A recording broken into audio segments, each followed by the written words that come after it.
अनाया की आंखों में डर की लकीरें गहरी होती जा रही थीं। सामने बैठे लोग उसे इस तरह देख रहे थे जैसे वह कोई इंसान नहीं हो, मानो किसी मेले में खड़ी कोई बेजान चीज हो। तभी एक आदमी गरजा 60 लाख, फिर दूसरे ने ऊंची आवाज लगाई 62 लाख। तीसरा उठा और बोला 65 लाख की आखिरी बोली। मेरी यह कीमत किसी सामान की नहीं थी, मगर उसके लिए बोली ऐसे लगाई जा रही थी जैसे वह कोई चीज हो जिसका कोई अपना वजूद ही न रहा हो। ये बोली लग रही थी एक जिंदा लड़की, पर वह उन हवस में डूबे लोगों के बीच खड़ी थी जैसे कोई बिकने वाला सामान। उसके पापा की लाश अभी भी घर में पड़ी थी, चिता तक नहीं लगी थी, और यहाँ उसकी कीमत तय की जा रही थी। आग में जलकर राख हो चुकी फैक्ट्री, कर्ज का पहाड़ और पापा का सदमा, सब मिलकर उसे इस नर्क तक खींच लाए थे। अब कर्ज चुकाने का उसके पास सिर्फ एक ही रास्ता बचा था, खुद को बेच देना। मर्दों की आंखों में सिर्फ भूख थी। कोई उसके कांपते होंठों पर नजरें गड़ाए था, कोई उसकी उम्र देखकर हैरान, कोई उसकी सुंदरता में खोया हुआ, लेकिन एक भी आंख में दया की बूंद तक नहीं थी। उसे नहीं पता था आज किसके हाथ बिकना है, किसकी रातें काटनी है, किसकी जिंदगी का खिलौना बनना है। फिर एकाएक सामने बैठे लगभग 60 साल के आदमी ने बड़ी आवाज में बोला 70 लाख। उसके शब्दों ने माहौल जमा दिया। गिनती हुई, वह बूढ़ा आदमी उसका मालिक बन गया।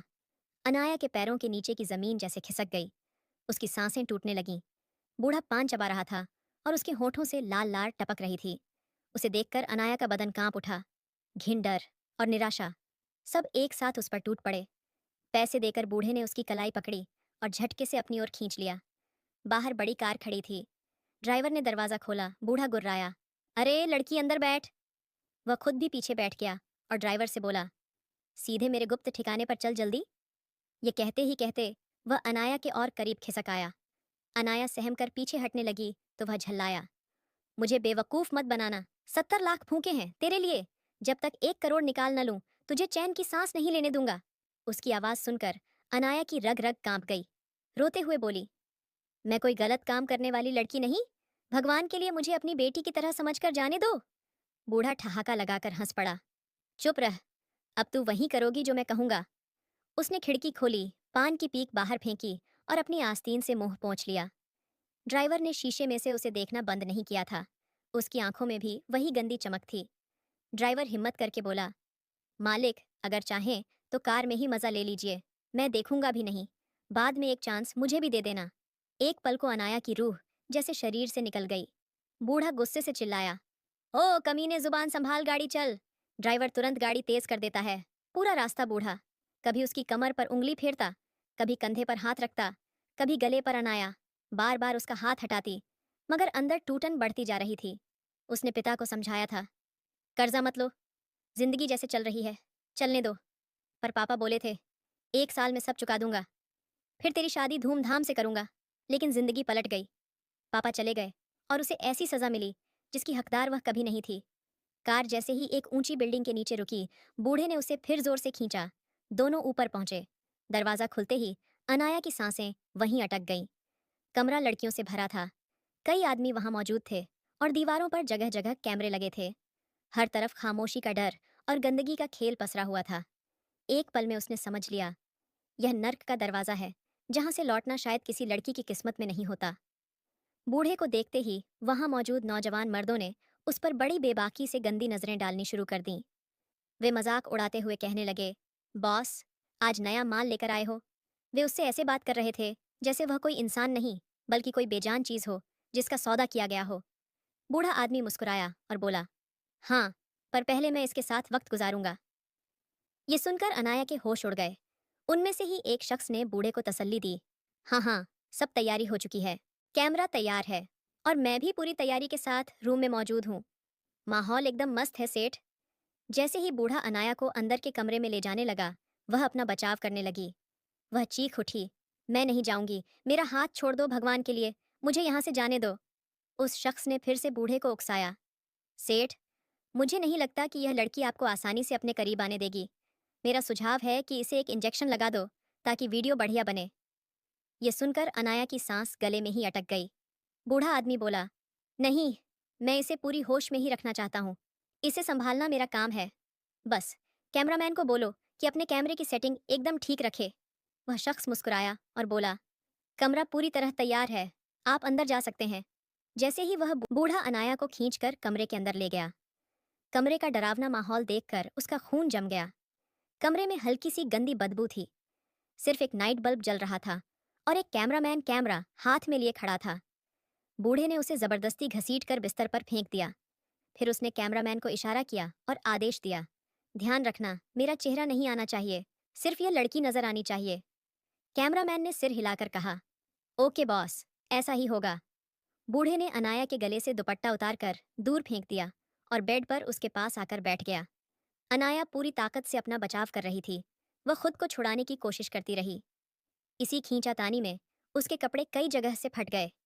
तभी बूढ़े आदमी ने अनाया के चेहरे पर जोरदार थप्पड़ मारा।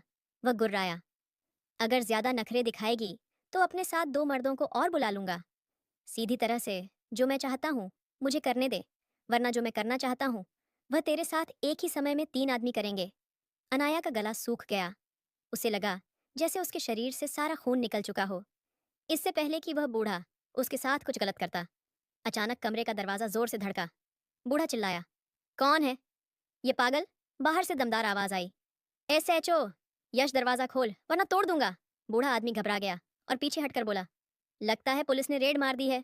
इससे पहले कि वह अनाया को कहीं छिपाता, अनाया तेजी से उठी और उसने खुद ही दरवाजा खोल दिया। सामने लगभग 28 साल का नौजवान SHO यश खड़ा था। अनाया उसकी तरफ भागी और रोते हुए बोली, भगवान के लिए मुझे बचा लीजिए, ये बूढ़ा मेरे साथ। उसकी बात पूरी होने से पहले ही यश ने उसे घूरा और रूखेपन से कहा, तुम्हारी यह नाटकबाजी मेरे सामने नहीं चलेगी। फिर उसने अपने पीछे पुलिस वालों को आदेश दिया, लेडी कांस्टेबल को बुलाओ, सब लड़कियों को एक वैन में बिठाओ और इन दरिंदों को दूसरी वैन में। मुझे काफी समय से इंतजार था कि इन्हें रंगे हाथ पकड़ूं। पुलिस वालों ने बंदूकें तान दी और एक एक कर उन्हें नीचे ले जाने लगे।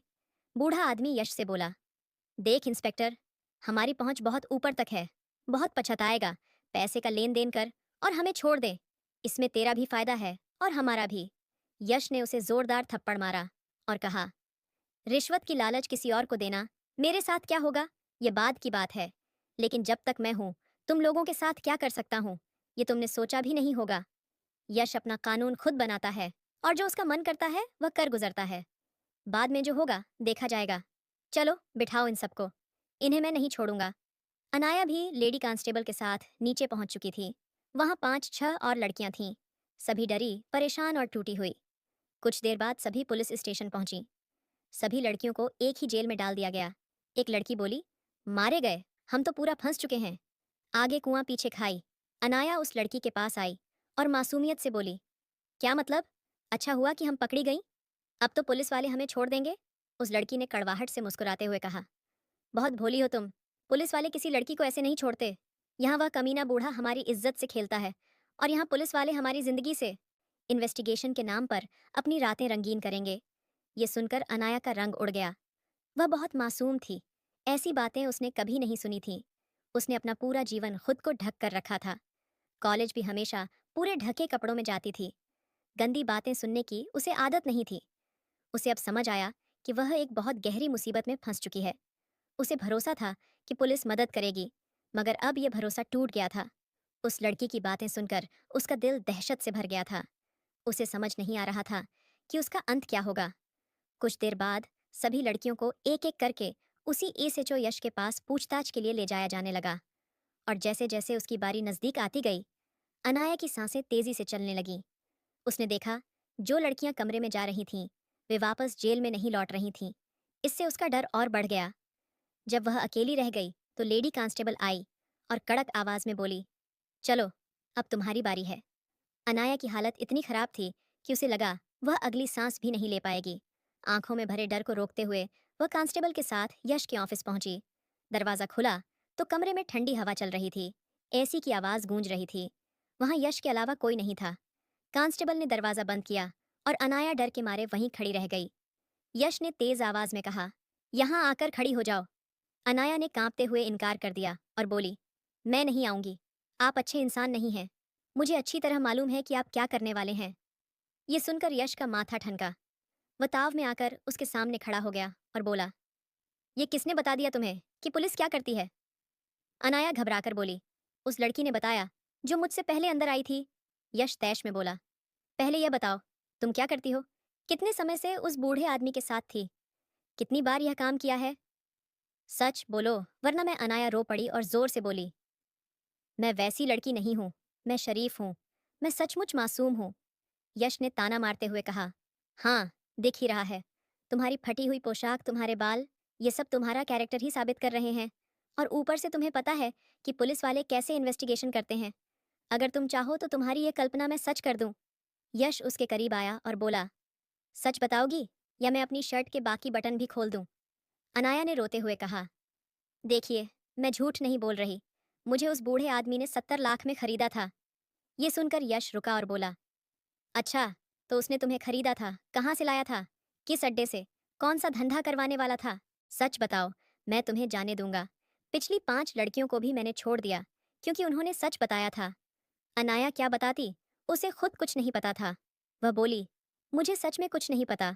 मुझे वह अभी अभी कहीं से उठाकर लाया था और जैसे ही आपने दरवाज़ा तोड़ा, मैंने सोचा कि अब मैं सुरक्षित हूँ। लेकिन उस लड़की ने थकी हुई आवाज़ में कहा कि आप लोग भी अच्छे नहीं होते। मैं सच कह रही हूँ। उसने दोबारा कहा तो अफसर गुस्सा दबाते हुए बोला, तुम अभी छोटी हो। अपनी मासूम शक्ल से मुझे धोखा देने की कोशिश मत करो। मैं तुम्हें छोड़ने वाला नहीं हूँ। वह इतना ही बोल पाया था कि दरवाजे पर तेज दस्तक हुई। उसने जल्दी से अपने कपड़े ठीक किए और दरवाज़ा खोला। बाहर एक सिपाही खड़ा था। उसने कहा, सर, ऊपर से फ़ोन आया है। आदेश है कि सबको छोड़ दो, वरना मामला भारी हो जाएगा। अफसर नाराज़ हो गया। बोला, ऊपर से आने वाले फ़ोन ने जीना मुश्किल कर दिया है। मैं किसी को नहीं छोड़ूंगा। उस बूढ़े आदमी को तो बिल्कुल नहीं। फिर उसने लड़की से कहा, तुम यहाँ से तुरंत निकलो और खुद को गलत कामों से दूर रखो। लड़की बाहर तो आ गई, पर उसे समझ ही नहीं आया कि अब जाए कहाँ, कौन सा रास्ता चुने जिससे उसकी इज्जत बच जाए। कुछ देर बाद अफसर भी बाहर आया। वह अपनी गाड़ी की तरफ जा रहा था। तभी उसकी नज़र लड़की पर पड़ी। वह बोला, तुम अभी तक यहीं खड़ी हो? उसने धीमे से कहा, मेरा कोई नहीं है। मैं कहाँ जाऊँ? आप मुझे जहाँ चाहे छोड़ दीजिए। अफसर ने उसकी हालत देखकर कहा, रात ज्यादा हो चुकी है। मैं घर जा रहा हूँ। एक काम करो, मेरे साथ चलो। सुबह तुम्हें सुरक्षित जगह पहुंचा दूंगा। वह एक पल भी सोचे बिना आगे की सीट पर बैठ गई। रात के 3 बज चुके थे जब यश उसे अपने घर लाया। उसकी माँ सो चुकी थी। घर में 2 छोटे कमरे थे और एक ड्राइंग रूम जिसे ताला लगाकर रखा जाता था। वह लड़की को माँ के कमरे में भेजना नहीं चाहता था, इसलिए उसे अपने कमरे में ले गया। यह देखकर लड़की घबरा गई। उसने कहा, मुझे यहाँ क्यों लाया है? यश बोला, बहस मत करो, सोफे पर लेट जाओ। सुबह होते ही मैं तुम्हें छोड़ दूंगा। मेरे सिर में तेज दर्द है और मैं हफ्ते भर से सोया नहीं हूँ। मिशन पूरा होते ही ऊपर वालों को याद आ गया, पता नहीं कब हमें खुलकर काम करने दिया जाएगा और ये गंदगी खत्म हो पाएगी। उसने कहा, तुम अपनी पुरानी जिंदगी छोड़ दो। अच्छा रास्ता चुनोगी तो शायद खुद को नया मौका मिल जाए। इतना कहकर वह अपने बिस्तर पर लेट गया। उसने एक कंबल उठाकर लड़की को दिया और कहा, इसे ओढ़ लो। वह बिस्तर के दूसरे कोने में जाकर सो गई। सुबह अचानक तेज दस्तक ने दोनों को जगा दिया। लड़की घबरा कर उठी और जल्दी से दरवाजा खोल दिया। सामने यश की माँ खड़ी थी। अपने बेटे के कमरे में एक अजनबी लड़की को देखकर वह सन्न रह गई। यश को गुस्सा आ गया कि लड़की ने बिना उसकी इजाजत के दरवाजा क्यों खोला। अब उसकी माँ को गलतफहमी होनी ही थी। वह पहले ही कहती थी कि पुलिस की नौकरी छोड़ दो, पुलिस वाले अच्छे नहीं होते। लेकिन वह अपनी ईमानदारी पर भरोसा रखते हुए कहता था कि उसने कभी गलत रास्ता नहीं चुना। लड़की बिना कंबल के खड़ी थी। उसके कपड़े कई जगह से फटे थे और हाथ गर्दन पर खरोचों के निशान थे। यह देखकर यश की माँ का शक बढ़ गया। उसने पूछा, तुम कौन हो और यहाँ क्यों हो? यश कुछ समझाता। इससे पहले लड़की के मन में एक ही बात आई कि वह अपनी इज्जत कैसे बचाए। वह आगे बढ़कर उसकी माँ के गले लग गई और रोते हुए बोली, आपके बेटे ने मेरी जिंदगी बर्बाद कर दी है। मुझे कहीं मुंह दिखाने के काबिल नहीं छोड़ा। यह सुनकर यश के होश उड़ गए। उसकी माँ भी हैरानी और गुस्से से बेटे को देखने लगी। यश बोला, लड़की झूठ बोल रही हो। सच बताओ कि मैं तुम्हें क्यों लाया था? लड़की ने कहा, रात गुजारने के लिए लाया था। और किस लिए लाता? मैं तो एक सच्चे घर की लड़की थी। मेरे पापा ने कर्जा लेकर अपनी फैक्ट्री खड़ी की थी और मेरी दुनिया यहीं से बिगड़नी शुरू हुई जब फैक्ट्री में लगी आग ने अनाया के घर को हमेशा के लिए खामोश कर दिया था। उसके पिता उस सदमे को सह नहीं पाए और दुनिया छोड़कर चले गए। कर्जदारों को बस अपना पैसा वापस चाहिए था, इसलिए उन्होंने अनाया को इंसान नहीं, सामान समझकर बेच दिया। एक बूढ़ा आदमी उसे अंधेरा होते ही होटल में ले गया। पर उसी समय पुलिस का छापा पड़ गया। बाकी लड़कियों को जाने दिया गया। अनाया को लगा उसकी इज्जत बच जाएगी, पर किस्मत उसे फिर वहीं ले आई जहां वह नहीं आना चाहती थी। सबको छोड़ने वाले यश ने अनाया को अपने साथ ले जाकर घर में बंद कर दिया। सुबह जब यश की माँ ने अनाया को देखा तो वह घबरा गई। अनाया ने रोते हुए अपनी बात ऐसे बदल दी कि यश की सारी बातें झूठ लगने लगीं। उसने कहा उसके पिता के बाद कर्जदारों ने उसे बेच दिया। बूढ़ा आदमी होटल ले गया। छापा पड़ा। सब लड़कियां चली गईं, पर मुझे यहीं ला दिया गया और रात को उसने मेरे साथ गलत किया। इतना सुनते ही यश की माँ का दिल पसीज गया। यश सफाई देता रहा, पर माँ की नज़रों में उसका हर शब्द झूठ लगता रहा। यश की माँ ने उसी समय फैसला सुनाया, तुमने इसकी जिंदगी बिगाड़ी है, इसलिए अब इसकी जिम्मेदारी तुम्हारी होगी। शादी होगी और अभी होगी। यश अंदर ही अंदर जलता रहा, पर कुछ कह नहीं पाया और चुपचाप शादी कर ली। शादी के तुरंत बाद ही अनाया ने कह दिया कि वह उसके कमरे में नहीं जाएगी। उसे उससे डर लगता है। वह यश की माँ से बोली, मुझे अपने कमरे में रख लीजिए, मैं ज़मीन पर सो जाऊंगी, लेकिन उनके कमरे में नहीं जाऊंगी। यश की माँ ने दुख में कहा, ठीक है बेटा, तुम मेरे साथ रह लो। यश अपनी माँ के सामने कुछ भी नहीं कह पाया और भीतर ही भीतर फटने लगा। उसे लगा यह लड़की उसकी इज्जत को मिट्टी में मिलाकर अब उसे ही खलनायक बना रही है। रात भर यश का खून खौलता रहा। वह सोचता रहा कि एक दिन वह इस लड़की को सबक जरूर सिखाएगा। उधर जिसे वह सेठ पकड़कर लाया था, उसे ऊपर से आदेश आया कि छोड़ दो। उसने छोड़ दिया, लेकिन सुनसान सड़क पर उसके ही लोगों ने उसे मार दिया। यश को लगा कि अब उसका रास्ता साफ है और अब वह अनाया को उसकी हरकत का जवाब देगा। उसी रात नींद न आने पर वह चाय बनाने गया तो देखा अनाया अकेली रसोई में चाय बना रही थी। उसे अकेला देख उसका गुस्सा और भड़क गया। उसने तेज कदम बढ़ाए और अनाया की कलाई पकड़ ली। अनाया डर से कांप उठी। यश ने गैस बंद किया और उसके मुंह पर हाथ रख दिया ताकि आवाज बाहर न जाए। उसने उसे खींचकर कमरे में ले जाकर दरवाजा बंद कर दिया। यश भारी सांसों में बोला, क्या कहा था तुमने? मैंने तुम्हारी इज्जत बर्बाद कर दी। तुम जानती हो इज्जत बर्बाद करना क्या होता है, दूसरे पर झूठ लगाना क्या होता है? अनाया घबरा कर बोली, मेरी एक बात तो सुन लीजिए। यश गरज उठा, पहले मैं दिखाऊंगा बर्बादी कैसी होती है, फिर तुम्हारी बात सुनूंगा। जैसे ही वह अपनी शर्ट उतारने को हुआ, अनाया चीखने ही वाली थी। उसने जोर से कहा, माँ जी मुझे बचाइए।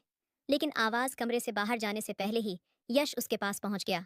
उसने उसके मुंह पर हाथ रख दिया और धीमी खौफनाक आवाज में बोला, अगर एक बार भी चिल्लाई तो सांस भी नहीं ले सकोगी। उसने अनाया को दीवार से जकड़ लिया। अनाया की आंखों में सिर्फ डर नहीं था, बल्कि टूट जाने का साया तैर रहा था। जिस पल उसकी आंखें उठीं, यश के दिल का संतुलन हिलने लगा। वह सच में खूबसूरत थी। किसी का भी मन उस चेहरे को देखकर पिघल सकता था, लेकिन उसकी नज़र में वह एक ऐसी लड़की थी जिस पर भरोसा नहीं किया जा सकता था। और वह जानता था कि ऐसी लड़की से दूरी ही बेहतर होती है। पर उस रात उसके दिल की धड़कनें खुद ब खुद तेज होने लगीं और इससे पहले कि वह अपने ऊपर से काबू खो देता, वह उसके होंठ पर रखे अपने हाथ को हटाकर धीरे से बोला, यहाँ से चली जाओ। उसे महसूस हो रहा था कि अगर वह उसे एक पल और देखेगा तो अपने जज्बात पर काबू नहीं रख पाएगा। ये अजीब सा एहसास उसे डरा रहा था, क्योंकि आज तक किसी भी लड़की को देखकर उसकी ऐसी हालत नहीं हुई थी। अनाया ने राहत की सांस ली और जल्दी से कमरे से निकल गई। रात बीत गई, पर यश के दिमाग में बार बार वही चेहरा घूमता रहा जिस अनाया को वह गलत समझता था। वही अब उसकी सोच में बार बार उभर रही थी। यश ने आज तक अपने आप पर सख्त पहरा रखा था। तमाम हक होने के बाद भी उसने खुद को ऐसी लड़कियों से दूर रखा था। खानदान की कई लड़कियां उस पर जान देती थीं, लेकिन वह उन सब से दूरी बनाए रखता था। पर एसओ बनने के बाद जिम्मेदारियों का बोझ और बढ़ गया था। उसे लगता था कि यहाँ उसे बस दूसरों पर हुक्म चलाना होगा, पर हकीकत उलटी निकली। हर एक छोटी बात तक उसे खुद ही संभालनी पड़ती थी। काम का इतना दबाव था कि वह अपने ही विचारों में डूबा हुआ बैठा था। तभी बाहर से हंसने की आवाज़ आई। रात का वक्त था। करीब 12 बजे वह चौंक पड़ा। उसकी माँ इस वक्त किससे हंसकर बात कर सकती हैं? वह फौरन बाहर आया और सामने जो नज़ारा दिखा, उसने उसकी सोच बदल दी। उसकी माँ लाउंज में बैठी थीं, जैसे दोपहर का समय हो, और उनके सामने अनाया थी, जो बड़े प्यार से उनके लिए बिरयानी बना रही थी। घर में बिरयानी की खुशबू फैल चुकी थी। उसकी माँ ने उसे देखते ही मुस्कुराकर कहा, बेटा देखो तो, मेरी बहू मेरे लिए कितने प्यार से बिरयानी बना रही है। मुझे नींद नहीं आ रही थी और मन बिरयानी का कर रहा था। इसने तुरंत उठकर बना दी। यह सुनकर यश के माथे पर गहरी लकीरें पड़ गईं। उसके मन में वही नफरत, वही गुस्सा उभर आया। उसे अनाया का हर काम बस दिखावा लगता था कि वह सबको अपनी ओर करने की कोशिश में है। थोड़ी देर बाद बिरयानी तैयार हो चुकी थी। खुशबू इतनी अच्छी थी कि उसके मन में भी उसे चखने की इच्छा हुई। पर दिमाग फिर वही कह रहा था कि यह लड़की भरोसे लायक नहीं। यह वह लड़की है जो उसके घर की इज्जत नहीं बन सकती। उसे माँ से कहना था कि इससे बस काम करवाया करो। पर माँ की डांट के डर से चुप रह गया। माँ ने जबरदस्ती उसे एक चम्मच खिलाया तो स्वाद उसके दिल को छू गया। वह थोड़ी सी बिरयानी लेकर कमरे में चला गया। अनाया ने उसकी तरफ देखा और फिर गहरी सांस लेकर रह गई। थोड़ी देर बाद वह कमरे में गई तो यश की माँ गहरी नींद में थी। अनाया छत को देखती हुई जागी रही। उसकी आंखों से आंसू निकलने लगे। उसके मन में डर गहराने लगा, क्योंकि जिस इंसान पर उसने इल्जाम लगाया था वह कोई और नहीं बल्कि वही था जिससे अब उसे सबसे अधिक डर लगता था। रात बेचैनियों में गुजर रही थी। यश के कठोर शब्द उसके कानों में गूंज रहे थे। जब उसने उसे घटिया और बदचलन कहा था, वह बिना आवाज किए रोती रही, क्योंकि वह एक ऐसी लड़की थी जिसका पैर घर की देहरी से बाहर नहीं निकला था।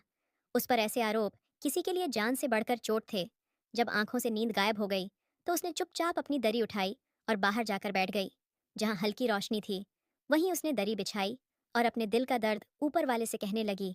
उसकी टूटती सिसकियां लाउंज की खामोशी में गूंजने लगीं।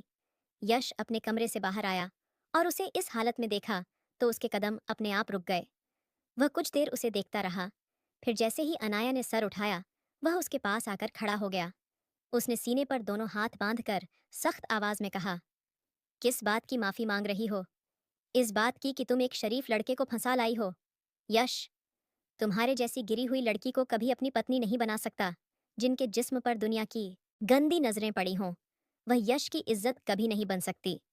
फिक्र मत करो, जल्द ही तुम्हें इस घर से निकाल दूंगा। पर उससे पहले तुम्हें इतनी तकलीफें दूंगा कि तुम अपनी हर हरकत पर पछताओगी, कि तुम चाहकर भी किसी को मुंह दिखाने के लायक नहीं रहोगी। वह पहले ही रो रही थी और यश के इन अल्फाजों को सुनकर और ज्यादा रोने लगी और रोते हुए टूटे हुए अंदाज में कहने लगी कि देखिए, यश, मेरा इस दुनिया में आपके सिवा कोई भी नहीं है। बाहर भेड़िए बैठे हैं मुझे नोचने के लिए। मैंने आपकी माँ को जो हकीकत बताई वही सच है, वह झूठ नहीं था। अनाया का कहना था कि उसके पापा ने सच में फैक्ट्री के नाम पर पैसे लगाए थे, जिसके बाद उसकी बोलियां लगती रहीं। लेकिन यश तंजिया अंदाज में हंसकर उसके करीब आने लगा। अगले ही पल उसे उसी हालत में छोड़कर वह अपने कमरे में चला गया। उसे इस वक्त इस लड़की पर बहुत ज्यादा गुस्सा आ रहा था। कुछ दिन यूं ही गुजर गए। यश एक खास मिशन में बिजी हो चुका था। इस दौरान सास बहू का रिश्ता पहले से भी ज्यादा मजबूत हो चुका था। एक सुबह यश का कॉल आया तो सुनकर यश की माँ के चेहरे पर डर की लकीरें आ गईं। जब अनाया ने देखा तो पूछने लगी, माँ जी, सब ठीक तो है ना? यश की माँ ने कहा, बेटा दुआ करो। मेरे बेटे ने आज से पहले मुझे कभी भी नहीं कहा कि दुआ करना कि मेरा यह मिशन कामयाब हो जाए। यकीनन बहुत मुश्किल हालत है। वो बहुत बड़े गैंग को पकड़ने वाला होगा। दुआ करो कि सब ठीक हो। यश की माँ को परेशान देखकर अनाया भी घबरा चुकी थी। दिल ही दिल में दुआ करने लगी कि यश को कुछ भी ना हो और वह पहले की तरह अपने इस मिशन में भी कामयाब होकर लौटे। लेकिन दिन से रात हो चुकी थी। अभी तक यश की तरफ से कोई फोन नहीं आया था। बेटे की तरफ से खबर न मिलने पर यश की माँ का दिल बैठने लगा। उनका ब्लड प्रेशर भी लो होने लगा और वह काफी परेशान हो चुकी थी। वही हुआ जिसका डर था। कुछ देर बाद पुलिस स्टेशन से कॉल आया कि यश को गोली लग चुकी है। यह सुनकर यश की माँ तो बेहोश हो चुकी थी। अनाया को तो कुछ समझ ही नहीं आ रहा था कि क्या करें। डर के मारे उसे रोना आ गया। रोते हुए कहने लगी कि किस हॉस्पिटल में है यश। उन्होंने सारी जानकारी दी तो वह अपनी माँ को भी उसी हॉस्पिटल में लेकर जा चुकी थी। पहले तो उसने माँ को एडमिट करवाया और फिर यश की तरफ गई तो समझ रही थी कि शायद वह बेहोश पड़ा होगा और मुंह पर नील होंगे, जख्मों से चूर होगा। मिशन में तो कामयाब हो चुका था, मगर आखिरी पकड़े जाने वाले डाकू ने उस पर बुरी तरह हमला कर दिया, जो बाद में यश के हाथों ही मारा गया। आंखों में आंसू लिए जब वह कमरे में गई तो सामने का मंजर देखकर उसकी आंखें और ज्यादा फैल गईं, क्योंकि सामने यश आधे लेटे हुए अंदाज में सहारा लेकर बैठा था। इस वक्त हॉस्पिटल के यूनिफॉर्म में वह कुछ ज्यादा ही आकर्षक लग रहा था। उसके बाजू पर पट्टी बंधी देखकर वह एक गहरी सांस लेकर रह गई। वो धीरे धीरे चलती हुई उसके करीब आई और कपकपाते हुए अपना हाथ बाजू पर रखना चाहा, जहां पर जख्म था। अगले ही पल यश की आंख खुल गई। उसने एक झटके से अपना बाजू अलग किया। हिलने से उसके बाजू में दर्द भी हुआ। वह कहने लगा, तुम यहाँ क्या कर रही हो? माँ कहाँ है और मुझे छू क्यों रही थी? दूर हटो। यश के मुंह से यह सुनकर वह एक झटके से दूर हुई। कांपती हुई आवाज में कहने लगी, आप ठीक तो है ना? आपको ज्यादा दर्द तो नहीं हो रहा? वह पुलिस वाले भाई तो कह रहे थे कि आपको 3 गोलियां लगी हैं, कंधे पर, बाजू पर, 2 एक साथ। वह बच्चों की तरह मुंह बनाकर रोते हुए बोल रही थी और यश उसे हैरत से देखकर कह रहा था, गोलियां मुझे लगी हैं, तुम क्यों रो रही हो? बेवजह मेरे सामने ये हमदर्दियां बटोरने की जरूरत नहीं है। माँ को तो कुछ नहीं बताया माँ, ठीक है ना? वो फिक्रमंदी से पूछने लगा। तो अनाया ने आंखों में आंसू साफ करके कहा, ठीक है, वो साथ वाले रूम में एडमिट हैं। उन्होंने ही आपकी गोली लगने की खबर सुनी थी, काफी परेशान है। यह सुनकर तो यश ने फौरन अपने बाजू पर लगी हुई ड्रिप को एक झटके से उतार दिया, जिससे ड्रिप की दवा और खून एक साथ फव्वारा बनकर बाहर निकला। यश के नफरत भरे अंदाज पर तो अनाया पूरी तरह हैरान रह चुकी थी। वो फौरन अपनी माँ के पास गया। भले ही वह तकलीफ और दर्द में था, लेकिन अपनी माँ को कहने लगा कि मुझे कुछ भी नहीं हुआ, गोली तो सिर्फ बाजू को छूकर गुजरी है। यश की माँ जब उसे अपने सामने देखा तो रोते हुए अपने बेटे को गले लगा लिया। डॉक्टर ने उसे 2 दिन हॉस्पिटल में रहने को कहा था, लेकिन अपनी माँ की खातिर वह घर आ गया ताकि वह ज्यादा परेशान ना हो। अपनी माँ के सामने खुद को ठीक दिखाते हुए वह बहुत ज्यादा कमजोरी का शिकार हो चुका था। वो कुछ देर अपनी माँ के साथ रहा, मगर जैसे ही अपने कमरे में आया तो अचानक उसके कदम लड़खड़ाने लगे। अनाया ने आगे बढ़कर फौरन उसका बाजू पकड़ा। यश का वजूद इस वक्त आग की तरह झुलस रहा था। वह उसे बाजू से पकड़कर कमरे में ले जाने लगी तो यश चीख कर कहने लगा, छोड़ो मुझे, मुझे तुम्हारे सहारे की कोई जरूरत नहीं है। शायद दवा का भी असर था और कुछ बुखार की वजह से वह मुंह ही मुंह में बड़बड़ाने लगा। वह कह रहा था, तुम जैसी लड़की को मुझे छूने का कोई हक नहीं है। तुम गंदी हो, बुरी हो। मैं तुम जैसी लड़कियों पर थूकना भी पसंद नहीं करता था। वह लगातार अनाया को बुरा भला बोले जा रहा था। जब अनाया ने अपने किरदार पर यह अल्फाज सुने तो उसने यश को झटके से अलग किया और गुस्से में कहने लगी, बस बहुत हो गया, आपको शर्म नहीं आती? क्या आप में इंसानियत मौजूद नहीं है? जब एक लड़की बार बार आपको सच बताकर हकीकत समझा रही है तो आपको समझ क्यों नहीं आता? लेकिन यश में उसे जवाब देने की हिम्मत नहीं थी। वह वहीं बेड पर गिर चुका था। बुखार की हालत में वह जूतों समेत था। बेड पर लगने की वजह से बाजू की पट्टी से हल्का हल्का खून भी रिसने लगा। वह दर्द से कराह रहा था, लेकिन अनाया उसे उसी हालत में छोड़कर बाहर आने लगी। वो शख्स जो बार बार उसके कैरेक्टर पर सवाल उठा रहा था, उसे बुरा भला कह रहा था, तो फिर भला क्यों वह उसके साथ अपनी बीवी के फर्ज निभाती? हाँ, उसने गलत करके उसके साथ शादी की थी, लेकिन वह इस तरह से भी तो उस पर अपना गुस्सा निकाल सकता था। बार बार उसके किरदार पर ही सवाल क्यों उठाता था? वह कमरे से बाहर आ गई और दरवाजा जोर से बंद करके दूसरे कमरे में जाकर लेट गई। लेकिन लगातार कराने की आवाज सुनकर उसका जमीर उसे ही टोकने लगा कि अनाया, वह तुम्हारा शौहर है, वह हकीकत से अनजान है, तुम्हें ऐसा नहीं करना चाहिए। वो शख्स बुखार में तड़प रहा है, अगर यह ना होता तो तुम्हारे साथ क्या होता? उसकी माँ ने तुम्हें इतनी इज्जत दी, इतना प्यार दिया। ये सोचकर वह एक बार फिर उठ गई थी। चलते हुए कमरे में आई, देखा तो पट्टी पूरी खून से भर चुकी थी। अब हल्का हल्का खून बेड पर भी फैलने लगा था। वह जल्दी से उसके पास आई। सबसे पहले जख्म की ड्रेसिंग की, इसके बाद ठंडे पानी की पट्टियां उसके माथे पर रखने लगी। मगर फिर भी यश को सुकून नहीं मिल रहा था। उसका पूरा वजूद बुखार में झुलस रहा था। अगले ही पल बुखार की बेहोशी में उसने अपनी शर्ट को उतार कर दूर फेंक दिया। वो शर्टलेस इस वक्त अनाया के सामने मौजूद था। उसका गट्ठा हुआ आकर्षक वजूद देखकर अनाया के चेहरे का रंग उड़ने लगा। वह अभी भी ठंडे पानी से उसके माथे पर पट्टियां रख रही थी। रुमाल उठाकर उसने जैसे ही बाउल में रखा तो अगले ही पल यश ने आंखें बंद किए, उसका हाथ पकड़ लिया, उसके ठंडे हाथों को अपने चेहरे पर रखने लगा। शायद वह उसके ठंडे स्पर्श से ठंडक महसूस करना चाहता था। अनाया चुपचाप उसे देख रही थी, जिसने अगले ही पल अपना सर उठाकर उसकी गोद में रख दिया। उसका चेहरा लाल हो रहा था। जब वह अनाया का हाथ पकड़े हुए ही अपनी गर्दन पर मसलने लगा तो अनाया घबरा रही थी। यश, ये क्या कर रहे हैं? आप मेरा हाथ छोड़ें, अनाया ने धीरे से कहा। मैं आपके सर पर पट्टी रख देती हूँ। बताइए, कुछ चाहिए आपको? खाने के लिए कुछ लाऊं? लेकिन यश तो उसके हाथ को पकड़कर अपने सीने पर ले आया और अगले ही पल उसका दूसरा हाथ अनाया की कमर पर घूमने लगा। वह खुद को और ज्यादा अनाया के करीब कर रहा था, यहाँ तक कि उसने अनाया को कमर से खींचकर अपने करीब लिटा दिया। उसके जख्मी बाजू को देखकर अनाया हड़बड़ासी गई और कहने लगी, यश, अपने बाजू को ज्यादा हिलाए मत, आपको दर्द होगा। इस वक्त आपको तेज बुखार है, काश आप और झूठ ना बोलते और 2 दिन हॉस्पिटल में ही रह जाते। वह घबरा रही थी कि कहीं यश को कुछ हो ना जाए, जबकि यश अगले ही पल उसे अपनी बाहों में भरकर अपना चेहरा उसकी गर्दन के करीब रखने लगा था। उसकी गर्म सांसों से खुद को सरशार कर रहा था। वह लड़की जो खुद को उससे दूर रखना चाहती थी, धीरे धीरे वह भी उस एहसास में डूबती चली गई। उसने यश की घूमती हुई उंगलियों को अब रोका नहीं था, जो बड़ी बेतल्लुफी से उसके पूरे जिस्म पर घूम रही थी, और वह हल्का हल्का कराता हुआ उसके वजूद में सुकून तलाश कर रहा था। कुछ देर बाद ही उसका बुखार ठंडा पड़ा तो वह वहीं सो चुका था, अनाया को अपनी बाहों में ही जकड़े हुए। अगली सुबह जब यश की आंख खुली तो उसकी तबीयत काफी ठीक लग रही थी। अपने करीब सोई अनाया को देखकर एक पल को उसकी आंखें फटी की फटी रह गईं। पहले तो उसे ऐसा लगा कि शायद यह कोई सपना है, लेकिन आंखें खोलकर उसने एक बार फिर इस मंजर को देखना चाहा। उसके बाल खुले थे, चेहरे पर थकान के आसार थे, दुपट्टा कहीं दूर पड़ा था, और वह उसके दूसरे बाजू पर सर रखे बेबरी से सो रही थी। यश का दिल तो जोरों से धड़कने लगा। अगले ही पल खुद ही उसने अपना हाथ उसके चेहरे पर किया और उसके चेहरे पर फैले हुए बालों को हटाकर उसके हुस्न से एक बार फिर बेकाबू होने लगा। इससे पहले कि वह अपनी हद पार करता, उसने अनाया को झटके से हटाया और सख्ती से पूछा, मेरे पास में क्या कर रही हो? क्या इरादा था तुम्हारा? एक बार तो इल्जाम लगा चुकी हो, अब क्या इसलिए पास थी कि कुछ बड़ा कर सको?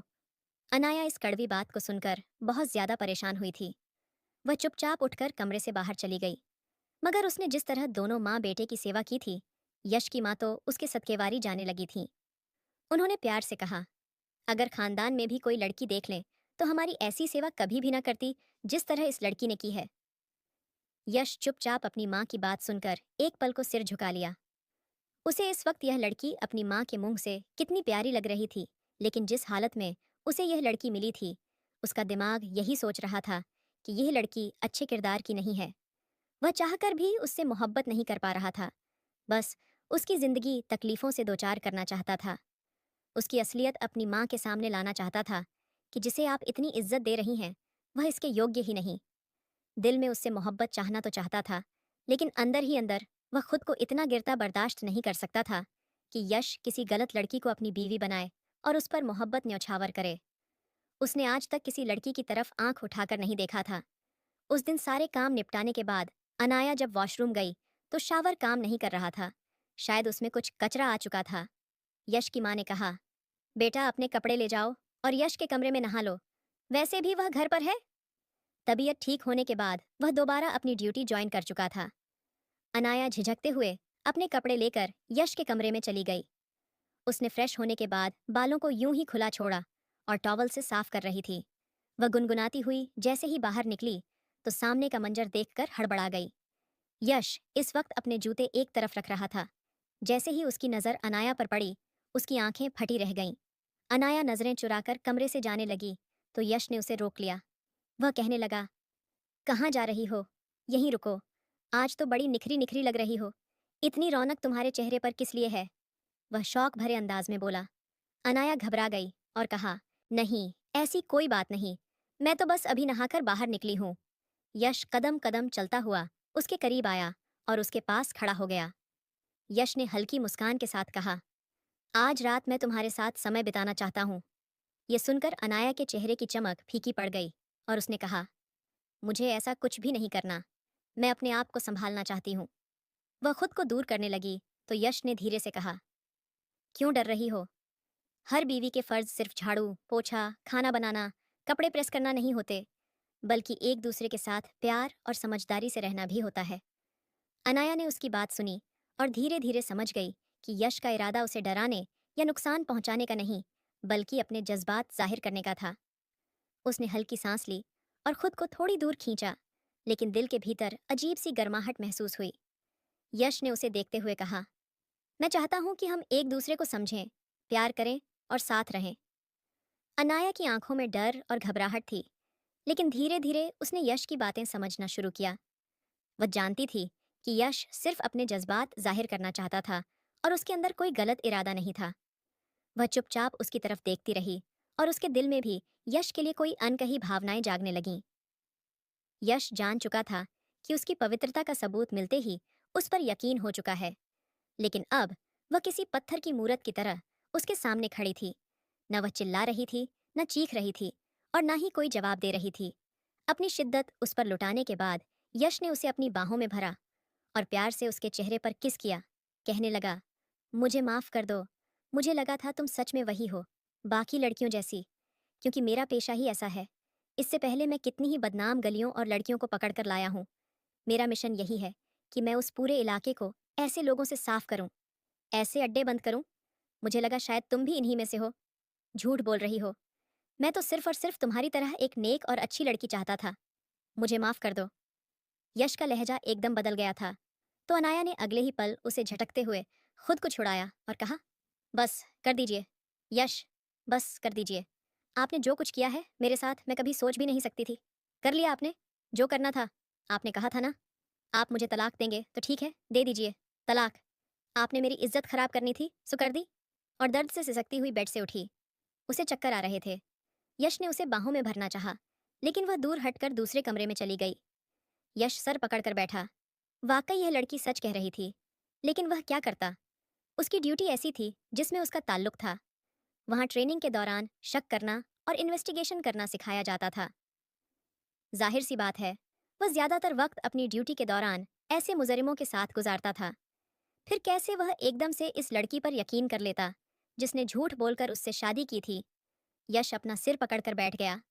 वह शर्मिंदा हो गया, लेकिन अगर वह अपनी माँ के कमरे में जाता तो हंगामा शुरू हो सकता था। वह वहीं बेड पर सोचते सोचते सो गया। अगली सुबह जब उसकी आंख खुली तो नई मुसीबत उसके इंतजार में थी। उसकी माँ घबराई हुई कहने लगी, बेटा, ये अनाया कहाँ है? पूरे घर में ढूंढ लिया, लेकिन कहीं नहीं मिली। कहाँ चली गई? ये लड़की आज से पहले तो घर से बाहर कदम नहीं निकाला था। जब से इस घर में आई है, जो भी काम हो मुझे ही बताती है। यश की आंखें खुल गईं। तभी उसे साइड टेबल पर एक कागज मिला, जिसमें अनाया ने माँ के लिए संदेश छोड़ा था। माँ, मैं हमेशा के लिए आपके और आपके बेटे की जिंदगी से जा रही हूँ। आपने मुझे अपनी बेटियों जैसा प्यार दिया। बहुत बहुत शुक्रिया आपका, लेकिन शायद मैं इसकी काबिल नहीं थी। वह जा चुकी थी और यश यूं था कि कांटों तो खून ना निकले। पहली बार उसकी माँ ने उसे थप्पड़ मारा। ये क्या कहा? तूने उसे जो घर छोड़कर चली गई।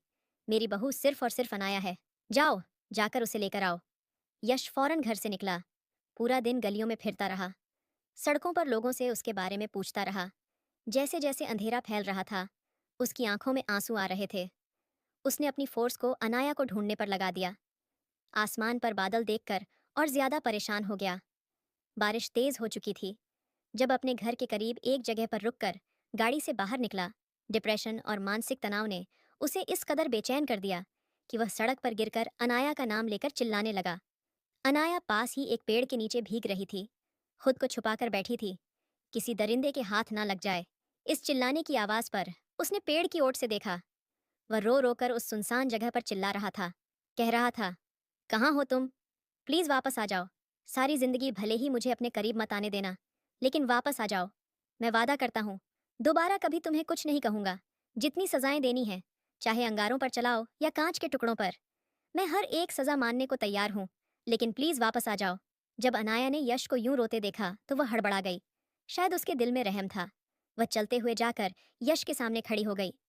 यश ने रोते हुए जैसे ही अपने चेहरे से हाथ हटाए देखा तो अनाया खड़ी थी।